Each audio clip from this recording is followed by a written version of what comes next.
안녕하세요. 황 박사의 지혜로운 건강교실의 황준희입니다. 오늘은 고혈압 바로 알아야 쉽게 낫는다 라는 주제로 혈압에 대해 말씀드리도록 하겠습니다. 일반적으로 정상혈압이라고 하면 수축기 혈압은 120, 이완기 혈압은 80을 말하는데 남녀노소 관계없이 누구에게나 적용시키고 있는 현재의 고혈압 절대수치 맞는 말일까요? 여러분도 정상혈압은 120에 80이라고 생각하시나요? 옳습니까? 옳은지 그른지 확인해 보도록 하지요. 100m 달리기를 합니다.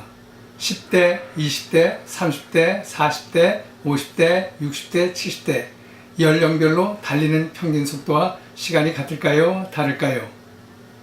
6, 70대가 10대같이 뛴다면 어떻게 되지요? 나이가 들면 자연히 근육량 감소로 인해 10대, 20대같이 뛸 수도 없지만 욕심을 내어 뛰었다면 몸에 무리가 따르게 됩니다. 이번에는 피부 탄력을 살펴보죠. 10대, 20대, 30대, 40대, 50대, 60대, 70대 탄력이 같을까요? 다를까요? 아마 6, 70대 노인이 10대, 20대와 같은 피부 탄력을 원한다면 다들 미쳤다고 할 겁니다. 요즘은 보톡스로 10년, 20년은 젊게 보이게 할 수는 있지만 계속 주사하다 보면 약의 부작용으로 인해 오히려 피부가 더 늘어지게 되죠.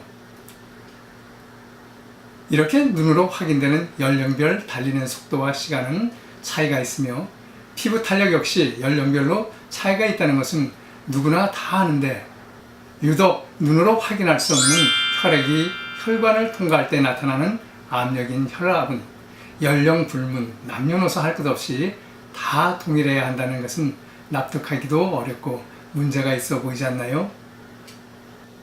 사실 20년 전만 하더라도 수축기 혈압이 160, 이완기 혈압이 95 이상일 때를 고혈압이라고 하여 혈압 강화제 복용을 권하였고 수축기 혈압이 160에서 140 사이를 경계 혈압이라고 하여 생활 습관 등에서 주의가 필요함을 일깨워 주었죠.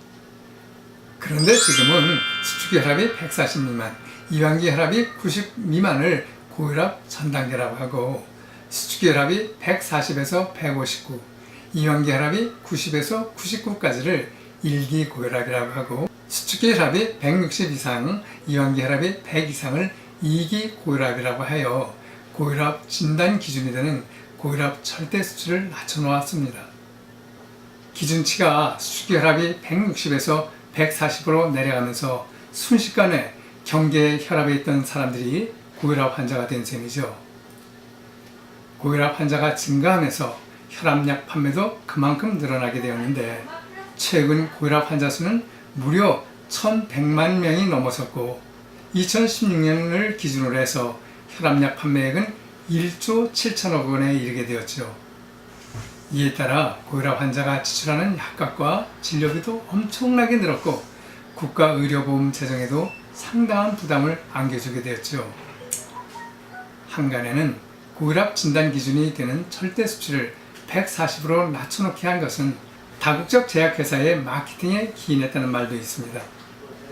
마케팅이란 무엇이죠? 자신들이 생산하는 제품을 보다 많은 사람들에게 보다 오랫동안 이용하게 하는 방법을 마련하고 그에 대한 전략을 짜는 것이잖아요. 글로벌 제약회사의 혈압 강화제 마케팅은 자신의 제품을 보다 많은 사람들에게 보다 오랫동안 복용케 하는 것이고요. 요즘은 수축기 혈압이 130만 되어도 향후 혈압이 높아질 수 있으니 혈압약을 복용하라고 권하기도 한다지요. 일반적으로 고혈압 진단을 받으면 별다른 의심 없이 의사 처방대로 약을 복용하기 시작하고 또한 의사로부터 혈압약은 평생 먹어야 하며 요즘 혈압약은 장복해도 부작용이 거의 없습니다. 혈압약을 끊으면 뇌출혈이 발생할 수 있으니 영양제라고 생각하고 매일 드세요 라는 이야기를 듣는다고도 합니다. 이 말에 여러분은 동의하시나요? 혈압약은 영양제가 아니라 합성 화학약품입니다. 생명을 유지하기 위해서 가장 적절한 혈압은 얼마를 말하나요? 어떤 사람이 머리가 띵하고 뒷목이 땡겨서 혈압을 쟀더니 결과는 수축기 혈압이 200, 이완기 혈압이 100이 나왔다고 가정할 때 그 혈압은 고혈압 중에서도 중증고혈압, 다시 말해 심하게 높은 혈압이죠. 그런데 이 중증고혈압은 현재 그 사람이 생존을 위해 가장 적합한 혈압이라고 생각하시면 됩니다. 그토록 높은 수치 혈압이, 그것도 그 사람이 살아남기 위한 가장 알맞는 혈압이라고요?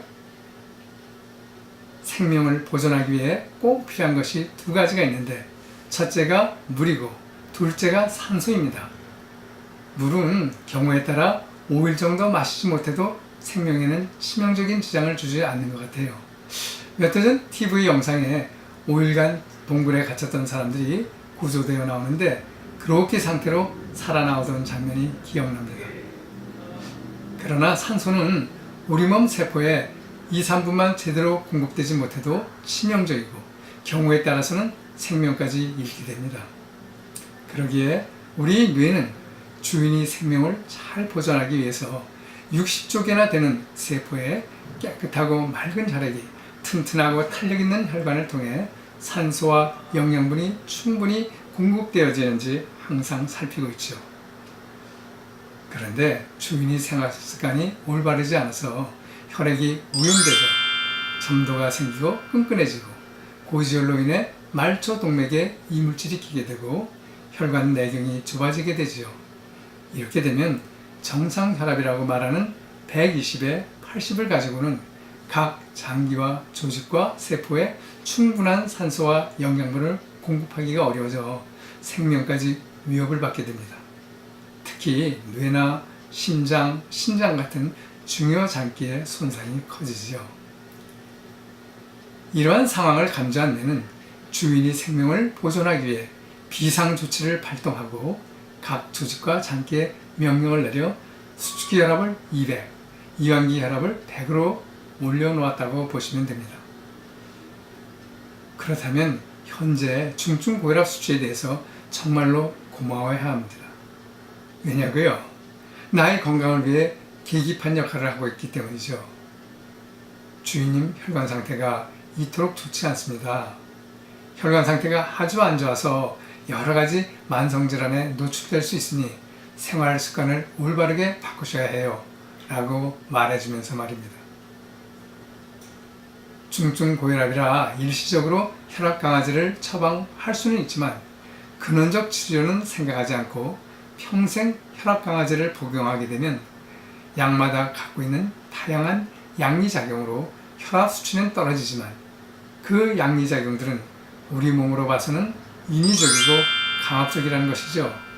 자연스러운 것이 아닌 강압적인 것은 인체에 또 다른 문제를 안겨주는데 그것이 바로 여러 장기에 나타나는 갖가지 부작용들입니다. 이러한 부작용으로 인하여 2차 증상이 나타나게 되면 그에 대해 새로운 약물이 추가로 처방되죠. 혈압이 오르는 원인은 생각하지 않고 추가로 처방되는 약물들을 계속 복용하다 보면 이들 여러 종류의 약물 상호작용으로 인해서 생각지 못한 위급 상황을 맞을 수도 있게 됩니다. 그러므로 고혈압 증세가 나타나면 혈압약 복용에 앞서 먼저 자신의 혈압이 왜 오르게 되었는지 그 원인을 한 번쯤 생각해 볼 필요가 있습니다. 그리고 근원적 치료를 위해서는 지혜로운 건강교실 3강에서 소개해 드렸던 내용대로 지금까지 생활 습관을 바꾸셔야 합니다.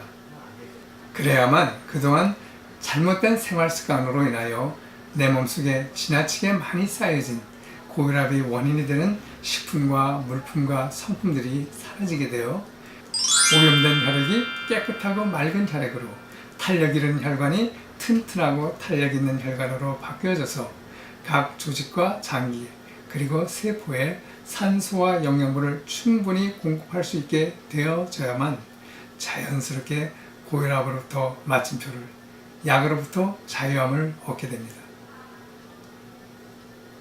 고혈압은 평생 혈압 강화제 복용으로 치료되는 것이 아니라 지금까지의 잘못된 생활 습관에서 올바른 생활 습관으로의 변화가 있을 때만이 고혈압으로부터 진정한 마침표를 찍을 수 있다는 오늘의 내용 도움이 되셨나요? 감사합니다.